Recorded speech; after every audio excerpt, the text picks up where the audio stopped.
Hannah Emerson opened her eyes to the harsh fluorescent lights of the hospital room. Her head was pounding, and everything around her seemed unfamiliar. A tall, handsome man with dark hair and expensive clothes sat next to her bed, holding her hand. His face lit up when he saw her awake. "Hannah, darling, thank God you're awake," he said, his voice filled with relief. "I've been so worried about you." Hannah tried to speak, but her throat felt dry. A nurse quickly brought her some water. As she sipped it slowly, she looked at the man with confusion. "I'm sorry, but who are you?" she asked. The man's face fell slightly, but he quickly composed himself. "I'm Damien Blackwood, your husband. The doctors warned me you might have some memory loss from the accident." Hannah felt panic rising in her chest. She couldn't remember anything. Not the accident, not this man claiming to be her husband, not even her own last name before he'd said it. "How long have we been married?" she asked, trying to keep her voice steady. 2 years, Damien replied, squeezing her hand. "We live in the Blackwood mansion just outside the city. Don't worry, sweetheart, I'll help you remember everything." But something in his eyes made Hannah uneasy. There was a sadness there, a longing that seemed to look past her rather than at her. Over the next few days, Damien visited regularly, bringing photos of their life together. He was always perfectly dressed, incredibly attentive, and said all the right things. He was the CEO of Blackwood Industries, he explained, and they'd met at a charity gala. Their courtship had been quick, and their wedding had been the social event of the year. The nurses all swooned over him. "You're so lucky," they told Hannah. "He hasn't left the hospital since you were brought in." But every time Damien touched her or called her darling, something felt off. It was like watching actors in a play. All the movements were right, but there was no real feeling behind them. One afternoon, while Damien was in a business meeting, Hannah asked to see more photos from their life together. The nurse brought her a tablet with access to social media and society pages. As she scrolled through pictures of herself at various events, always on Damien's arm, she noticed something strange. In every photo, her hair was styled the same way, long and straight, with side-swept bangs. Her dresses were all in the same style and colors. It was as if she'd been molded into a specific image. That night she had a dream. In it, she was painting in a bright studio, her hair curly and wild, wearing paint-splattered clothes. She felt happy, free. When she woke up, she touched her straight hair and wondered if it had always been this way. Dr. Sarah Chen, her neurologist, visited every morning to check her progress. "Memory loss can be tricky," she explained. "Sometimes memories come back quickly, sometimes slowly, and sometimes not at all. The important thing is not to force it." But Damien seemed determined to make her remember. He brought more photos, told more stories, always with that same rehearsed quality. He never talked about her family, and when she asked, he said they'd lost touch after her marriage. One day, while a nurse was helping her walk around the hospital floor for exercise, Hannah saw Damien talking to Dr. Chen in the hallway. She couldn't hear everything, but a few words drifted her way. "Just like Serena," Damien was saying. "Mr. Blackwood," Dr. Chen replied firmly, "your wife needs to recover at her own pace. Trying to reshape her memories to match your expectations could be harmful." Hannah pretended not to notice when Damien turned back to her with his perfect smile, but the name Serena echoed in her mind. That night, she had another dream. This time, she saw a photograph hanging in a dark hallway, a woman who looked remarkably like her, but somehow different. When she woke up, she couldn't shake the feeling that she'd stumbled upon something important. A week later, Hannah was cleared to go home. The Blackwood mansion was exactly as Damien had described, huge, elegant, and cold. The staff welcomed her warmly, but their eyes held something that looked like pity. In her bedroom, their bedroom, everything was perfectly arranged. Her closet was filled with designer clothes, all in the same style and colors she'd seen in the photos. On her vanity, there was an array of hair products and tools, along with a photo of her with the same straight, side-swept hairstyle she'd had in the hospital. "I'll let you rest," Damien said, kissing her forehead. "Tomorrow, I'll have Marie help you get back into your routine." After he left, Hannah opened the drawers of her vanity, looking for something, anything that felt like it truly belonged to her. In the back of the bottom drawer, she found a small sketchbook. The pages were filled with rough drawings, all signed with her name. The last entry was dated just a few days before her accident. She stared at the signature, touching the paper where the pen had pressed down. These drawings were the first things she'd found that felt real, that felt like they were truly hers. As she put the sketchbook back, her hand brushed against something else, a folded piece of paper stuck to the bottom of the drawer. It was a newspaper clipping from 3 years. Ergo, the headline read, "Tragic disappearance of local artist Serena James remains unsolved." The photo showed a woman with long dark hair and delicate features. She looked just like Hannah, but with one difference. Her hair was curly and wild, just like in Hannah's dream. Hannah's hands began to shake as pieces started falling into place. The rehearsed quality of their interactions, the controlled image, the way Damien looked past her rather than at her, it all made terrible sense. She wasn't really Damien Blackwood's loving wife. She was a replacement for someone else, chosen because she looked like a ghost. The morning after finding the newspaper clipping, Hannah sat at her vanity, staring at her reflection. Marie, her personal stylist, was due any minute to help her get ready for the day. But for the first time since leaving the hospital, Hannah really looked at herself, at the straight hair, the carefully applied makeup, the designer clothes that felt like a costume. She picked up a brush, and instead of smoothing her hair straight, she ran her fingers through it, letting it fall naturally. To her surprise, there was a slight wave to it. Marie knocked on the door, entering with her usual array of styling tools. She stopped short when she saw Hannah. "Mrs. Blackwood, let me fix your hair right away," she said, reaching for the straightener. "Why?" Hannah asked simply. Marie's hands froze. It's how you always wear it." "Is it?" Hannah held up the newspaper clipping. "Or is it how she wore it?" The color drained from Marie's face. She closed the door quickly and sat down on the bed. "You know about Serena. I found this last night. Marie, please, I need to know the truth. Who am I, really?" The stylist twisted her hands in her lap. "You came to work at the mansion 2 years ago as an art teacher for Mr. Blackwood's niece. Your hair was curly then and you wore bright colors. You painted in the garden house. Mr. Blackwood barely noticed you at first." Hannah closed her eyes, trying to remember. The garden house. In her dreams, she'd been painting there. Marie continued, "Then one day you wore your hair straight for a party. The resemblance to Serena was striking. After that, Mr. Blackwood started paying attention to you. He asked you to social events, bought you clothes, suggested you might want to change your style. Within 3 months you were married, and I agreed to all this. You were flattered by his attention. He was charming, wealthy, powerful, but mostly I think you were lonely. You never talked about your family." Hannah touched her hair again. "Who was Serena?" "His first love. They grew up together. Everyone thought they'd get married, but she was different from the other society girls. She was an artist, free-spirited. She disappeared 3 years ago, right before their wedding. Some say she ran away because she felt trapped. Others think something worse happened. Mr. Blackwood never got over it." The door opened, and Damien walked in. He stopped when he saw Hannah's hair, his face going pale. "Darling, you're not ready. We have the hospital charity board meeting this morning." His voice was steady, but his hands were clenched. "Marie was just telling me about Serena," Hannah said quietly.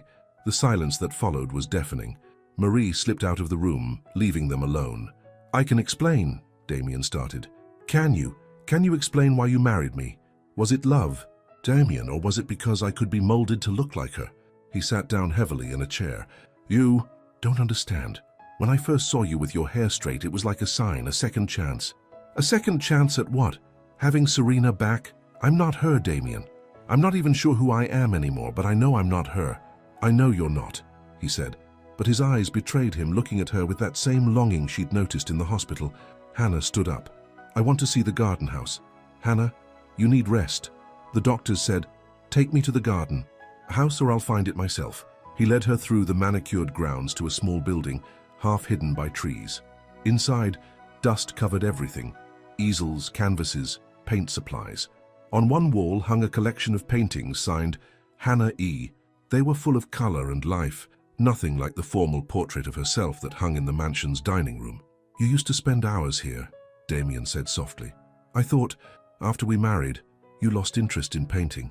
Did I lose interest, or did you make it clear it wasn't appropriate for your wife to spend time here?" He didn't answer, but his silence said everything. Hannah picked up a dusty paintbrush. "I want to file for divorce." "What?" "No, Hannah, you can't. You're confused because of the memory loss. Once you remember—" "I may not remember everything, but I know enough. This marriage was never real. It was about her, not me. Please," he reached for her hand. "I'll do better. We can start fresh." She pulled away. "That's the problem, Damien. I don't want to start fresh with someone who married me because I reminded him of someone else. I want to find out who I really am. That afternoon, Hannah packed a small bag. The staff watched sadly as she walked out of the mansion. She'd called a lawyer recommended by Dr. Chen, who had arranged for her to stay in a small apartment while the divorce proceedings began. As her taxi drove away, she looked back at the mansion. Damien stood in the window watching her leave. For the first time since waking up in the hospital, she felt like she could breathe freely. But her journey was far from over. Who was she before she became Damien's wife? And what really happened to Serena? These questions would lead her down a path she never expected, toward a truth that would shake the foundations of everything she thought she knew.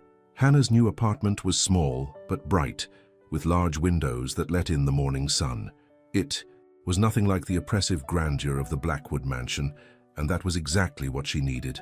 The first thing she did was buy art supplies. Her lawyer, Patricia Martinez, was a no-nonsense woman in her 50s who took one look at the situation and knew exactly what to do. The prenup works in your favor, Patricia explained. Damien was so confident you'd never leave that he made it quite generous.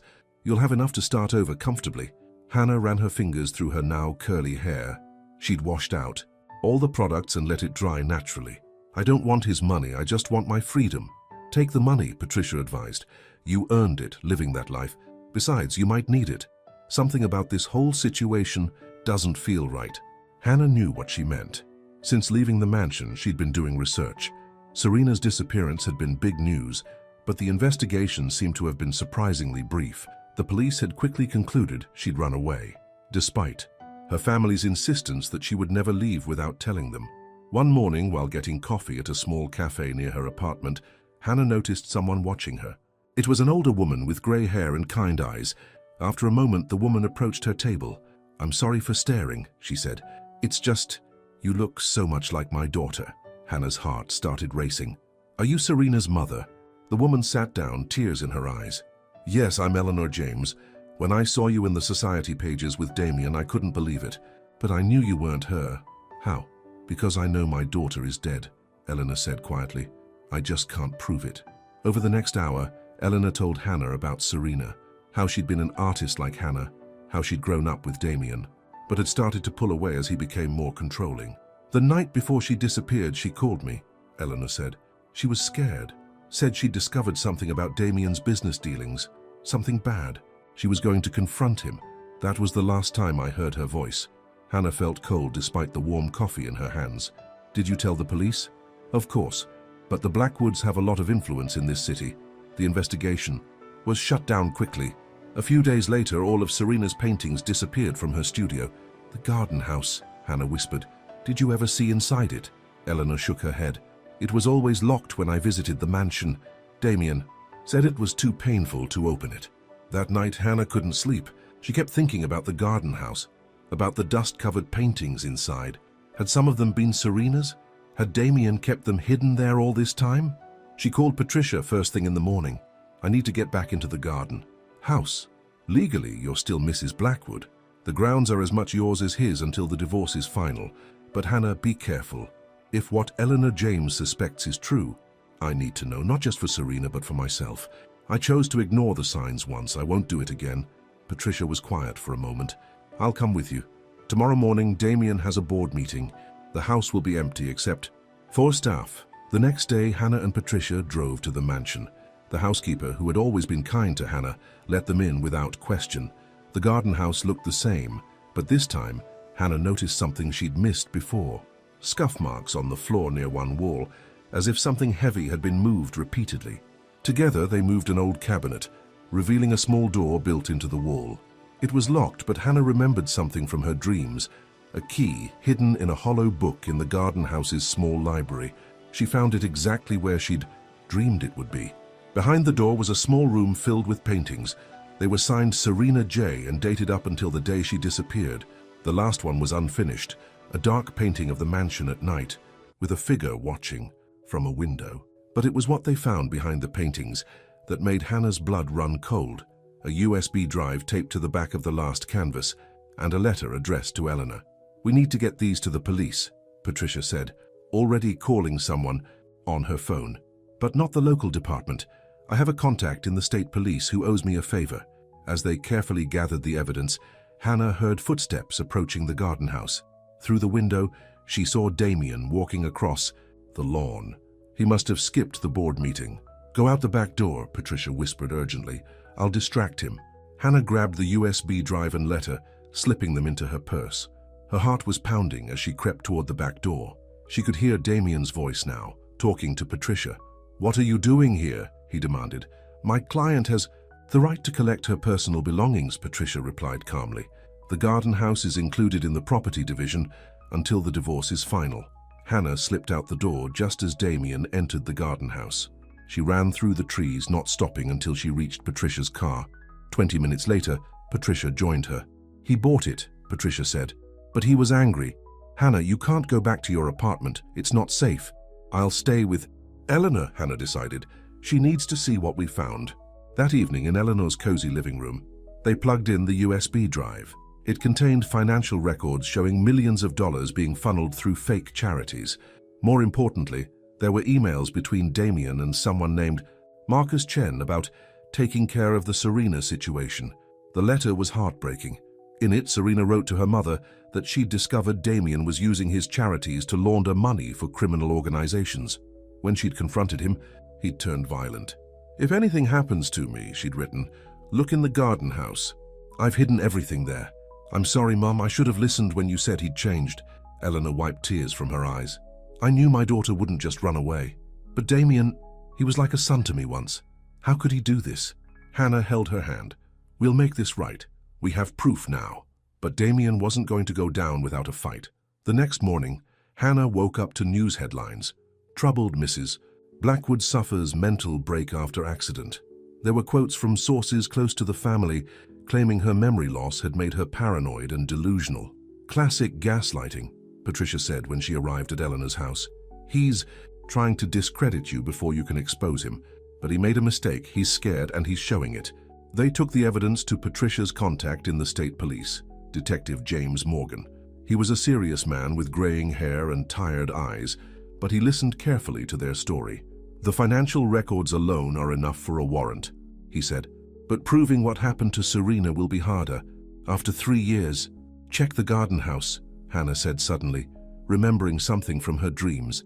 "The night terrors I had in the hospital, I kept seeing the garden house, but it was different. The floor, so there was something about the floor." Detective Morgan got his warrant that afternoon. By evening, the garden house was swarming with crime scene investigators. They found what Hannah's subconscious had been trying to tell her. Under the floorboards behind the hidden room, they discovered proof of what had happened to Serena. Damien was arrested at his office, in front of all his employees and board members.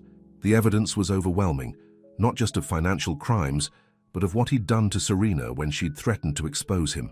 Hannah watched the news coverage from Eleanor's house, feeling numb. Had some part of her known all along? Had her memory loss been her mind's way of protecting her from the truth about the man she'd married? That night she had another dream, but this time it wasn't a nightmare. She was in a sun-filled studio painting. Her hair was curly and wild, and she was wearing paint-splattered clothes. She felt happy, free. When she woke up, she realized it wasn't just a dream, it was a memory from before, from who she used to be. The days following Damien's arrest were chaos.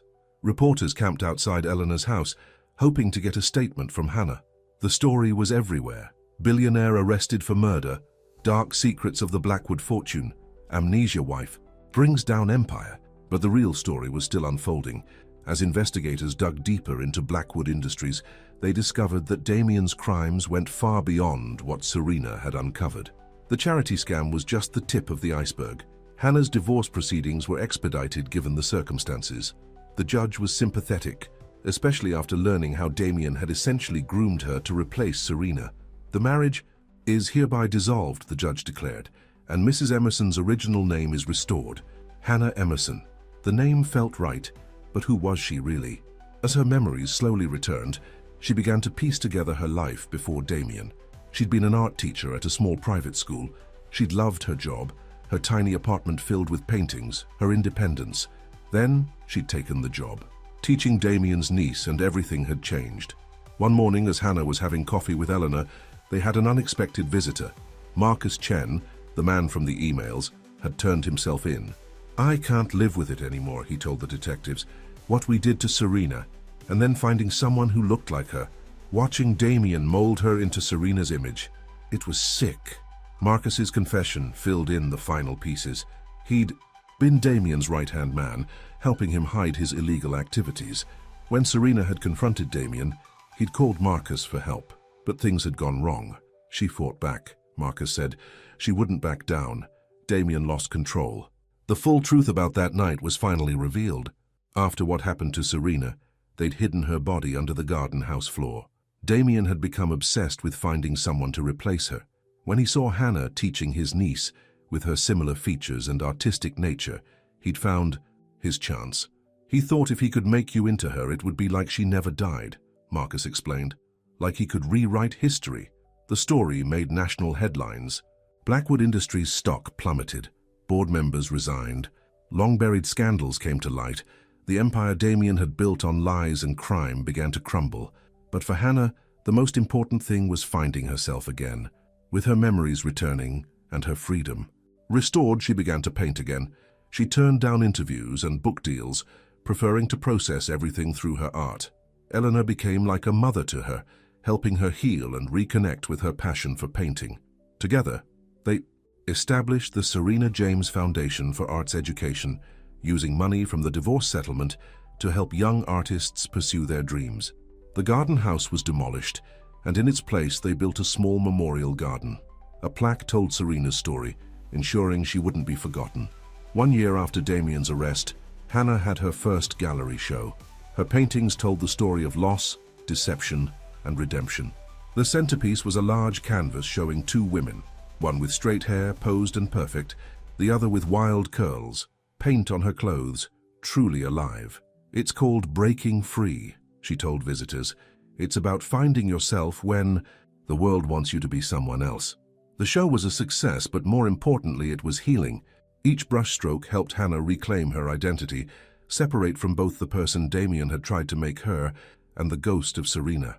Eleanor attended the show, proud as any mother could be. "Serena would have loved your work," she said, hugging Hannah. "Not because you look like her, but because you're true to yourself, just like she was."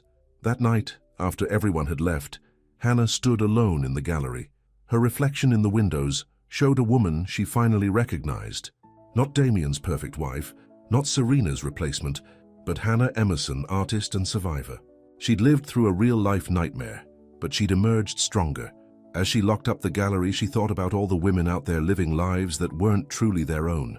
Maybe her story would help them find the courage to break free too. Just when Hannah thought her life was finally settling into a new normal, everything changed again. A young woman named Lucy Chen walked into her gallery one rainy afternoon, looking nervous. "I'm Marcus Chen's daughter," she said, "and I think you need to know the whole truth about what happened 3 years ago." Lucy's revelation would set off a chain of events that would shake Hannah's world once more. But this time she was stronger, ready to face whatever came her way. The question was she ready for what Lucy had to tell her? Marcus had kept detailed records of everything, not just the financial crimes, but every dark secret of the Blackwood family. And the biggest secret of all, Serena wasn't the first woman to disappear from Damien's life. "My father protected him for years," Lucy explained, handing Hannah a thick folder. "But before he went to prison, he gave me this. He said I should wait until the time was right to share it."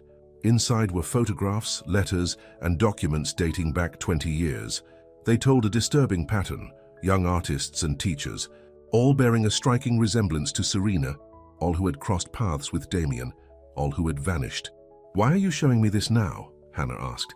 "Because Damien's lawyers are pushing for an appeal. They're claiming new evidence, saying he was mentally unstable when he confessed. If they succeed..." Hannah felt cold despite the gallery's warm air. "He could get out." She called Patricia immediately. The lawyer arrived within the hour, her face grim as she reviewed Lucy's documents. "This changes everything," Patricia said. "We need to get this to Detective Morgan right away." But someone else had already learned about Lucy's visit to the gallery. That night, as Hannah drove home, a car followed her. She tried to lose it, remembering the defensive driving lessons she'd taken after Damien's arrest, but the car stayed close. When she finally pulled into her driveway, she was surprised to see Eleanor's car already there. The older woman was waiting on her porch, looking worried. "Marcus tried to call me from prison," Eleanor said as soon as Hannah got out of her car. He said it's not over.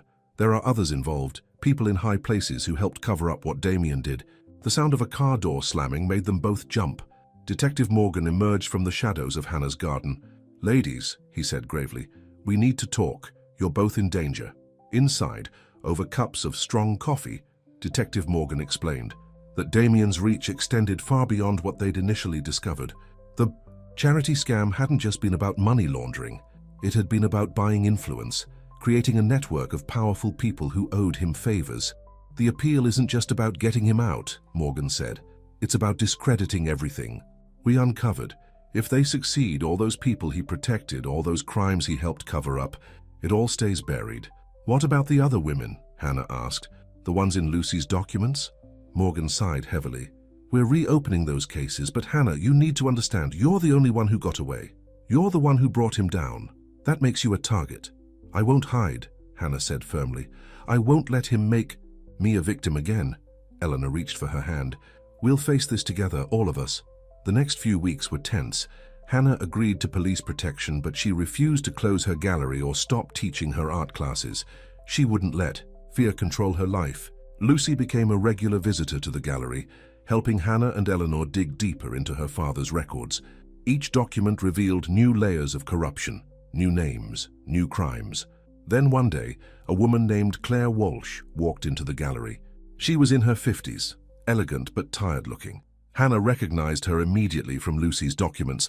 She was the mother of the first woman who had disappeared. "I saw your story on the news," Claire said.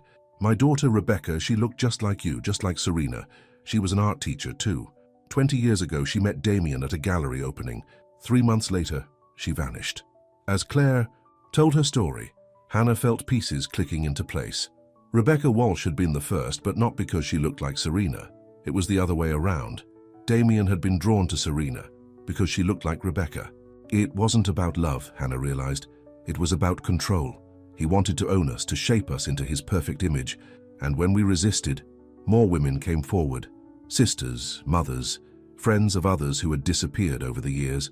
Each story was similar. Young, artistic women who had caught Damien's eye, who had either vanished or, like Hannah, been gradually molded into someone else. Patricia worked tirelessly, gathering statements, building a case that went far beyond just one murder. Detective Morgan's investigation expanded, uncovering a web of corruption that had protected Damien for decades. But the biggest breakthrough came from an unexpected source. Damien's secretary, a quiet woman named Martha who had worked for him for 30 years, reached out to Hannah. "I kept everything," Martha said, her hands shaking as she handed over a USB drive. "Every email, every document, every conversation I ever overheard. I was too scared to come forward before, but seeing you stand up to him, I can't stay silent anymore." Martha's evidence was damning. Not only did it prove Damien's involvement in multiple disappearances, but it also implicated judges, police officers, and business leaders who had helped cover up his crimes. The appeal was withdrawn. The corruption scandal exploded in the media. One by one, Damien's powerful friends abandoned him, trying to save themselves. But Hannah knew the fight wasn't over. There were still too many unanswered questions, too many missing women whose stories needed to be told. And somewhere out there, people who had helped Damien were still free. She stood in her gallery, looking at her newest painting, a series of faces emerging from darkness into light, each one representing a woman whose life had been touched by Damien's evil. It wasn't finished yet, but it told a powerful story of survival and truth. Eleanor joined her, studying the painting.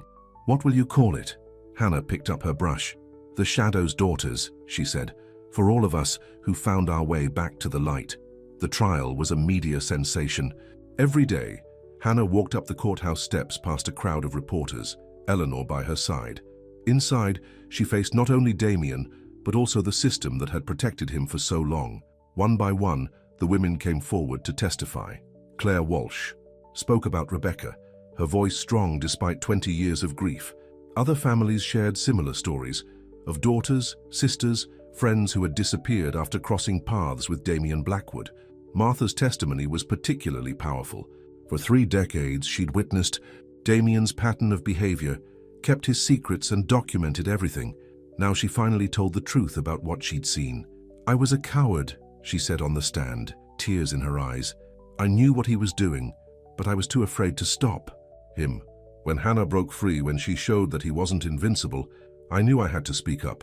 Damien sat at the defense table, still handsome, still composed, but his eyes were cold with fury.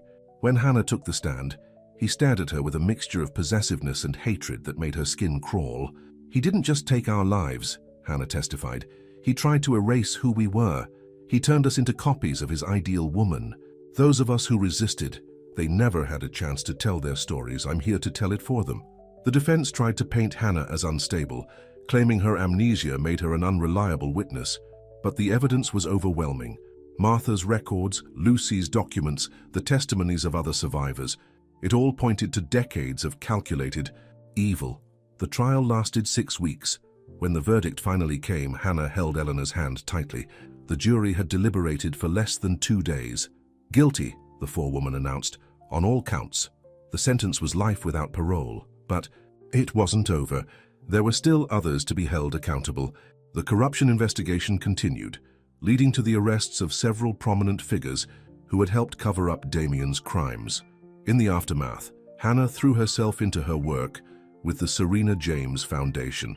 They established a support network for survivors of domestic violence and coercive control, helping women reclaim their identities. The garden where Serena was found was transformed into a memorial park. Hannah designed the centerpiece, a sculpture of broken chains transforming into butterflies, representing freedom and transformation. At the dedication ceremony, families of the victims gathered to honor their loved ones.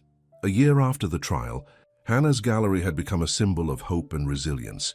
Her paintings told stories of survival, and her classes helped other women find their voices through art. But life had another surprise in store for her.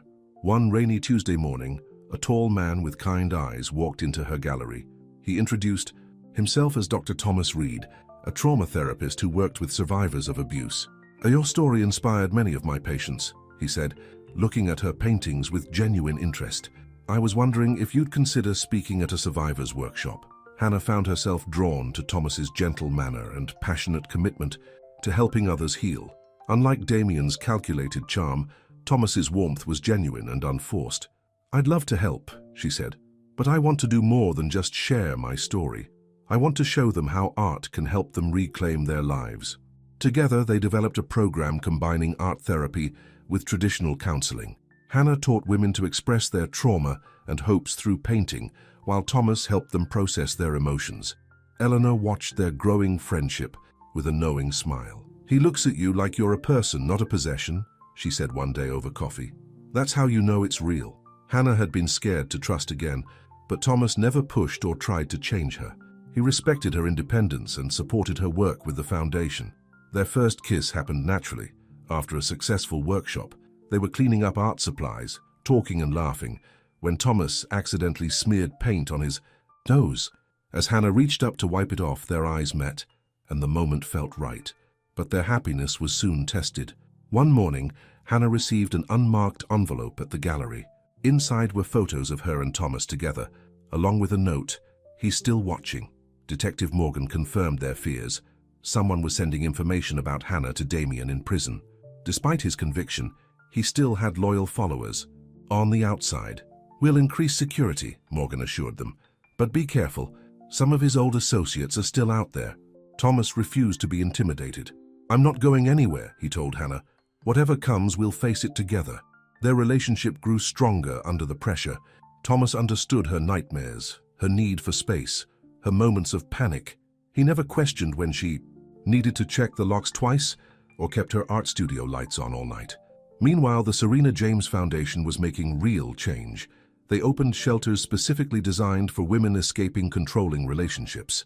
Hannah's art therapy program became a model for similar programs across the country.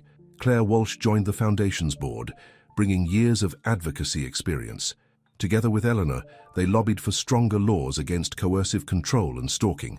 One evening, as Hannah and Thomas walked through the memorial park, he stopped by the butterfly sculpture. "You've helped so many people find their wings," he said softly, "including me." Hannah looked at him questioningly. "I was stuck too," he explained, "going through the motions, thinking my work was enough. Then I met you, saw how you turned your pain into purpose, and I realized I wanted more from life." He knelt down, pulling out a simple ring. "I'm not asking you to change anything about yourself. I love you exactly as you are. I just want to be part of your journey if you'll let me." Hannah felt tears in her eyes, but they were happy tears. This wasn't like Damien's elaborate proposal in front of society photographers. This was real, honest, and completely her choice. "Yes," she whispered, "but I have one condition." "Anything. We get married here in the memorial park, to honor all the women who never got the chance to choose their own path." The wedding was small and personal, nothing like her lavish first marriage. Hannah wore a colorful dress splattered with paint from her latest project. Her hair was naturally curly, and she'd never felt more beautiful. Eleanor walked her down the aisle, past the butterfly sculpture where Lucy, Claire, Martha, and other survivors sat smiling. Even Detective Morgan attended, looking uncomfortable in a suit, but genuinely happy for them. As Hannah and Thomas exchanged vows, a butterfly landed on the sculpture, its wings catching the sunlight. It felt like a sign, not of possession or control, but of freedom and love freely given. Just when life seemed perfect, the past came crashing back. Hannah was preparing for a major gallery show when she received the news. Damien had been attacked in prison. He was in critical condition. The media frenzy erupted again. Reporters camped outside the gallery wanting statements about the man who had tried to own her. But Hannah had a more immediate concern. If Damien died, would his secrets die with him? Martha called in a panic. "There are files," she said. "Things even I didn't know about until recently. If something happens to him, people will come looking for them." Detective Morgan confirmed Martha's fears. "His old associates are getting nervous. They think he kept insurance against them. If he dies, they'll want to destroy anything that could implicate them." Thomas insisted on hiring additional security for the gallery and their home, but Hannah refused to hide. Her new exhibition was too important. It featured works by survivors of domestic violence, telling their stories through art. "I won't let him control my life again," she told Thomas, "not even from his deathbed." The exhibition opening was a triumph. Women from all over the country had contributed artwork, each piece telling a story of survival and renewal. Hannah's own painting, titled "The Price of Freedom," was the centerpiece. But as the crowd admired the artwork, Hannah noticed something strange. A woman in a dark coat was taking photos of the administrative office door, not the artwork. When their eyes met, the woman quickly disappeared into the crowd. Later that night, the gallery's alarm went off. Hannah and Thomas rushed there to find the office ransacked. The intruders had taken Hannah's laptop, but they'd missed the false bottom. In her desk drawer, where she kept copies of Martha's most sensitive files. Detective Morgan arrived quickly. "This wasn't a random break-in," he said, examining the scene. "They knew exactly what they were looking for." Hannah's hands shook as she opened the hidden drawer. But why now? After all this time? The answer came the next morning. Damien had died during the night, taking his secrets to the grave. But he'd left one final twist in his story, a letter to be delivered to Hannah upon his death. As she read his last words, Hannah felt a chill run down her spine. The letter wasn't a confession or an apology, it was a warning. "My death changes nothing," he'd written. "They'll come for you now, just like they came for the others. You think you know the whole story, but you've only scratched the surface." Hannah couldn't sleep that night. She kept thinking about Damien's letter and what it meant. Thomas held her close, promising they'd figure it out together, but she could feel the tension in his body too. The next morning, Martha called again. Her voice was shaking. "Someone broke into my house last night. They took everything, all my old files, my computer, even my phone records." Before Hannah could respond, she heard Lucy Chen's voice on her call waiting. When she switched over, Lucy was crying. "They got to my father in prison. He's in the hospital. Someone poisoned his food." Thomas immediately called Detective Morgan while Hannah tried to calm Lucy down. Within an hour, they were all gathered at Eleanor's house, which had become their unofficial headquarters. "This isn't random," Detective Morgan said, pacing the living room. "Damien's death triggered something.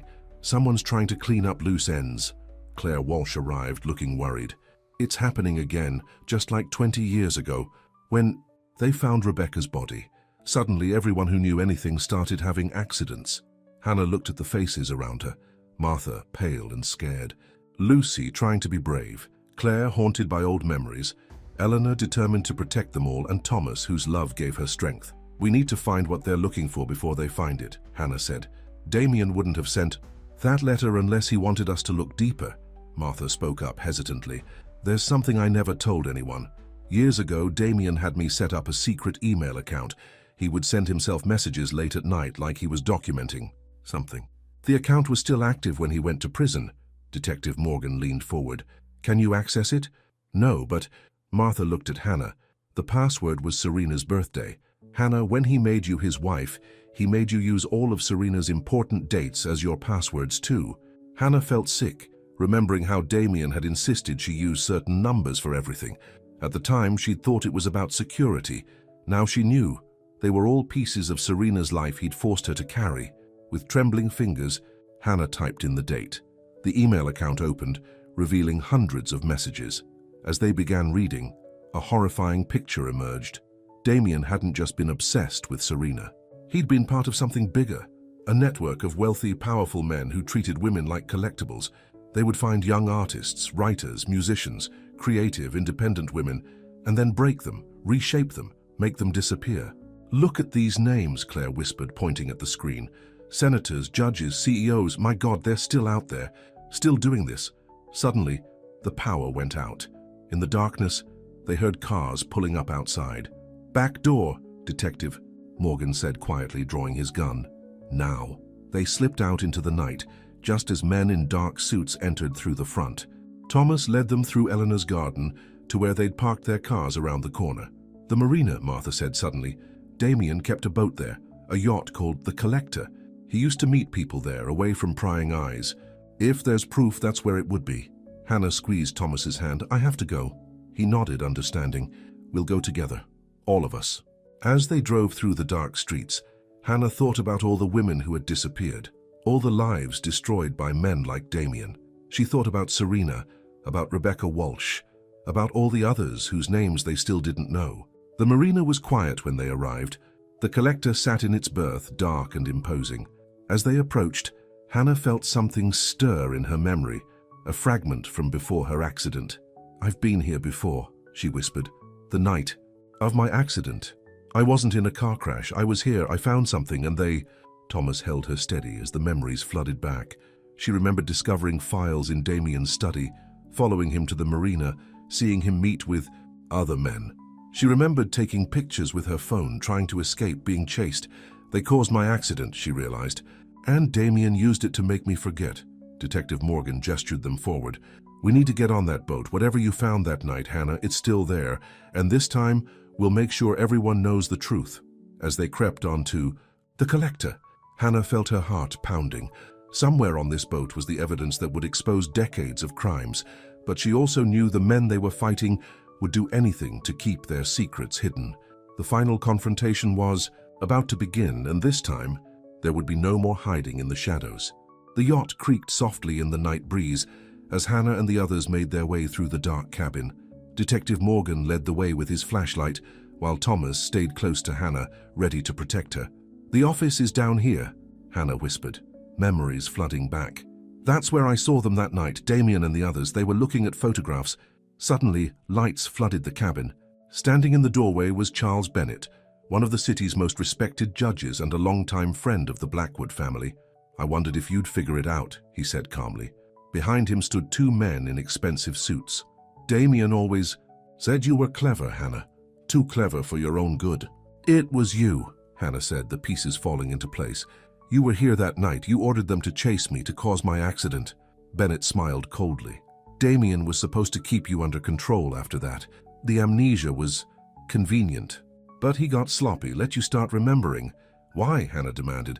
"Why did you do this to so many women?" "Because we could," Bennett said simply.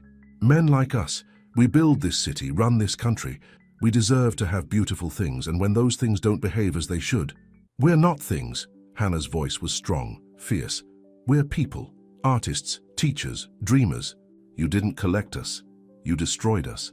"Not all of you," Bennett corrected. "Some, like Serena, had to be eliminated. Others, like you, could be reshaped. And now, I'm afraid, you'll have to disappear again." But Bennett had made a mistake. While he was talking, he hadn't noticed Martha slip away. Suddenly, the yacht's horn blasted, and red and blue lights filled the marina. "FBI, nobody move!" Special Agent Sarah Rodriguez, Detective Morgan's contact in the federal government, burst in with her team.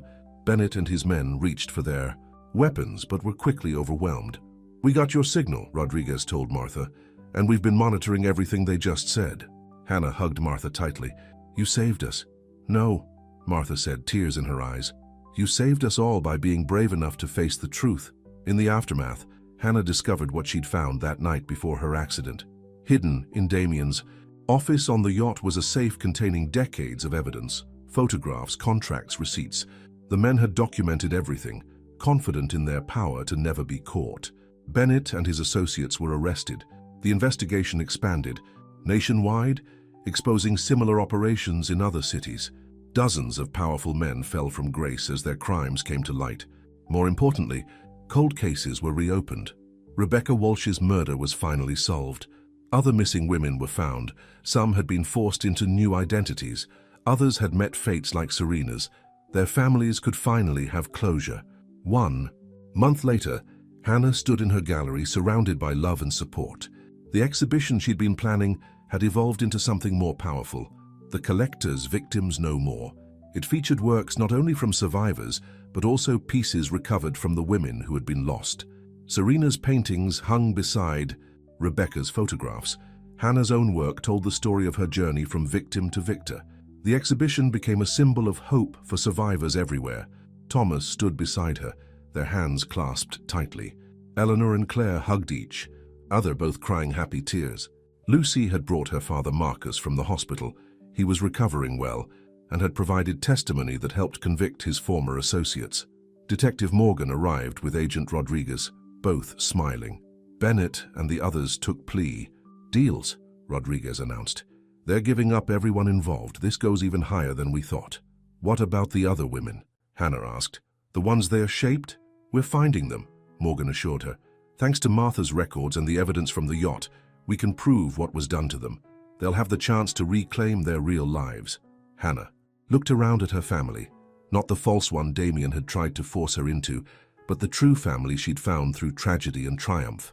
Eleanor, who had lost a daughter but gained another. Claire, who had never stopped fighting for justice. Lucy, who had chosen truth over family loyalty. Martha, who had found her courage at last. And Thomas, who loved her for exactly who she was. "We made it," she whispered. Thomas kissed her softly. "You made it. You showed us all how to be brave."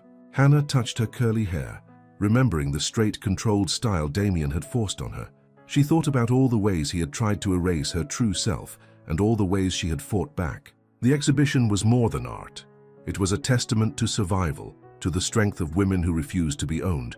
Each piece told a story of loss, resilience, and ultimate triumph. As the sun set over the city, its light streaming through the gallery windows, Hannah looked at her reflection.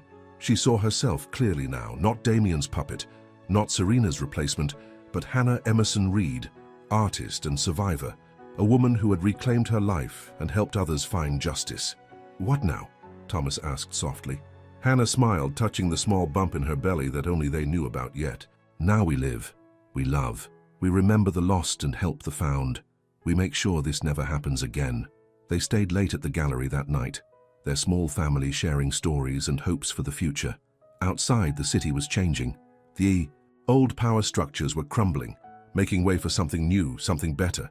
And in a small garden across town, where broken chains had become butterflies, hope bloomed in the moonlight. The lost had been found, the silent had spoken, and love, real love, had conquered the darkness at last. The end.